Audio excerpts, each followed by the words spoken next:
Well, Dr. Eric Fagelding is an American public health expert and epidemiologist, and he joins us now. Eric, America rushed to vaccinate their over fives, but that was amid incredibly high infection rates. Should Australia be taking the same approach? Thank you for having me. I think we definitely should be vaccinating children as soon as possible. There's been lots of misinformation last year that kids can't be infected, kids are immune. That is absolutely not true. If anything, Delta variant, we already know, is actually much more severe in children than last year. Hospitalizations rates are much higher than ever before last year. And that's even before Omicron. And I think protecting kids right now, kids are known critical hidden super spreaders. If we don't vaccinate kids, you actually endanger the entire community, their siblings, their class, their teachers, their parents. If you want to slow down and stop the pandemic, we need to vaccinate kids because kids are hidden super spreaders and kids do get sick. Kids do get hospitalized and they do die, especially at higher rates in the pandemic in this 2021 because of Delta. And please protect them against Omicron. Vaccinating right now is of the highest urgency. The South African experience, we are seeing an increase of infections there. We're not sure yet about the severity, but it is taking hold of the young that you describe as super spreaders. How important is that evidence out of South Africa? Well, the evidence out of South Africa is very alarming.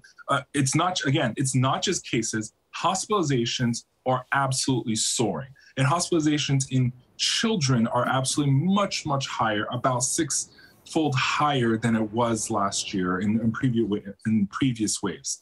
Omicron is not mild in any way. Some people are saying mild, the hospitalization rates are slower or about the same as before. Well, first of all, it's younger people being infected because older people are vaccinated. We have more people vaccinated, and deaths also lag for quite a while. Hospitalizations are soaring. And you cannot deny that there's been a 10x increase in hospitalizations in 2 weeks.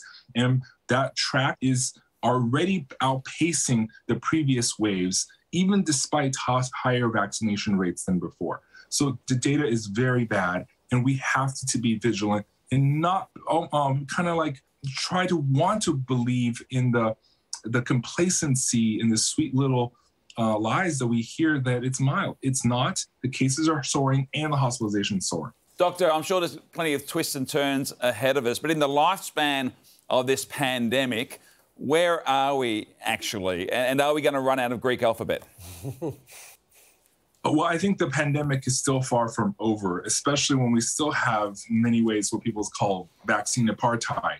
South Africa luckily has enough vaccines, but the rest of sub-Saharan Africa is woefully, woefully behind.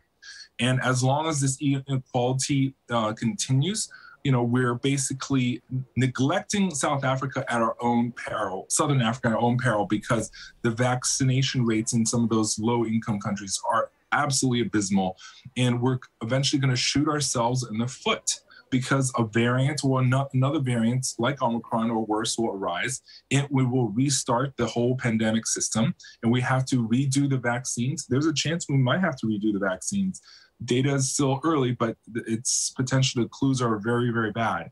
And even if we should run out of Greek letters, the sad thing is the WHO says we're going to switch to the stars and constellations in the galaxy and universe. And that limit is much, much higher, and we do not want to get there. So please, everyone, let's work together, vaccinate, boost, especially. I think boosters will be really critical against Omicron. And so we don't have to live in that purgatory of a pandemic world that we are in.